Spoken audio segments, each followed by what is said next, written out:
Hey, welcome back. This is Dan with NagFab Vehicle Power and Lighting. Today in the shop we've got a 2024 GMC Sierra 1500. It's got the AT4 off-road package and the Baby Duramax under the hood. We just wrapped up a simple strobe light package for a local volunteer firefighter. And as you can see on the front here, we've got two lights in the windshield. These are Phoenix Fusion surface mounts, and we've got those mounted in a custom windshield shroud. When we were originally speccing this truck with the customer, we were talking about using the windshield light that's available from Phoenix. But because we wanted these lights tucked up really tight to the headliner and really tight to the rear view mirror, we decided that that bracket was not going to work. It's just too bulky to fit in that location. So instead, we designed up a custom windshield shroud, 3D printed it. The shroud is specifically designed to match the windshield angle on these late model GM trucks, and it's much slimmer. It's much narrower and it's much slimmer overall, so it keeps it out of the line of sight and it's able to tuck really tight next to the rearview mirror. That shroud attaches to the windshield with 3M VHB tape, and it's on three sides of that shroud, so when you're sitting in the driver's seat with these lights on, there's absolutely zero flashback. So if you might be interested in these windshield shrouds, you can reach out to us at nagfab.com. This is something that we may make available. Also, if you've got any other truck, a Ford or a Ram or any other vehicle, we're able to custom design to any windshield angle. So here's the view from the back of the vehicle. You can see we went with two more Phoenix Fusion surface mounts. We've got these mounted to the C-pillar trim with a 90-degree angle bracket. We've got them pushed up against the window as close as we can get them without them rattling against the glass. We had originally considered doing another shroud that's attached to the glass here, but this truck has a rear window defroster, and I do not like using 3M VHB tape on glass that has a window defroster, at least over the defroster lines, because when you go to pull that off, you're very liable to damage that defroster. So instead, we just went with that angle bracket. You do get a little bit of flashback because it's not entirely tight to the glass, but it's not bad.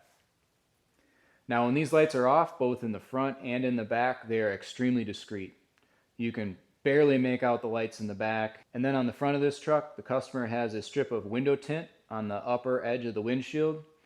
And so that window tint just completely hides those windshield shrouds. So you really can't tell if this truck has any lights on it when they're off.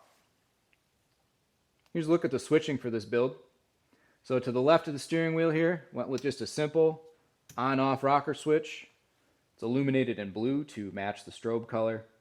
That's in a nice easy spot to access while driving. This customer also requested that we put in a momentary switch so that he can change patterns. Since that's not something that we would recommend doing while driving, we decided to tuck that switch down in this trim panel here. So you can see we got another all black round momentary rocker switch down there. Now that can still easily be accessed while sitting in the driver's seat, or by reaching in through the window while this truck is parked on scene. As far as the wiring for this truck, we were able to keep everything on the interior of this vehicle. So there's a fuse block that's behind this trim panel here, where we're able to pull a high amperage power source. We then got a fuse holder in there, and then we also decided to switch all of these lights with a relay. So this switch is just turning a relay on and off. That relay is located down in the kick panel here. The reason we decided to use a relay is that we may be adding more lights to this truck in the future. We've discussed adding 4 more surface mounts in the grille, a couple more surface mounts in the rear bumper, and possibly some side warning. So to make sure and future-proof this so that we don't have any concerns about the amount of current running through this here power switch, we put everything through a relay so we got plenty of overhead in the future. Now on the subject of future-proofing, we also made our lives easier by stubbing out a power, a ground, and a sync wire down in this kick panel. So we've got that pre-spliced into all of the wiring and all of the switching. They're just blunt cut wires sealed off with heat shrink that we can easily splice onto to expand the light heads in this system. So the reason that we put those blunt cut wires down in this location here is that on these late model Chevy trucks, there is a grommet in the floor right about where this AT4 badge is that's blank, and it's the easiest way to get wiring from the inside to the outside of these trucks. On some of the older trucks, you'd go through the firewall up kind of behind the pedal assemblies, but on these newer trucks, there's just all kinds of stuff under there. It's really tight.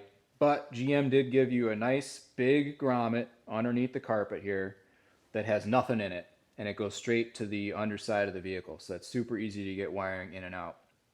So if we do go put some lights in the grill or in the bumper, we can easily just poke through that, splice onto those wires, and then all of our wiring is on the exterior of the vehicle. We can run things up and down the frame or up into the hood. Keep it really easy. Don't have to pop out hardly any trim panels. Just this one trim panel here has to come off, and that's it. Everything else can stay. All right, so this build's wrapped up. All it's left to do is pull it out of the shop and give the customer a call so he can come pick it up.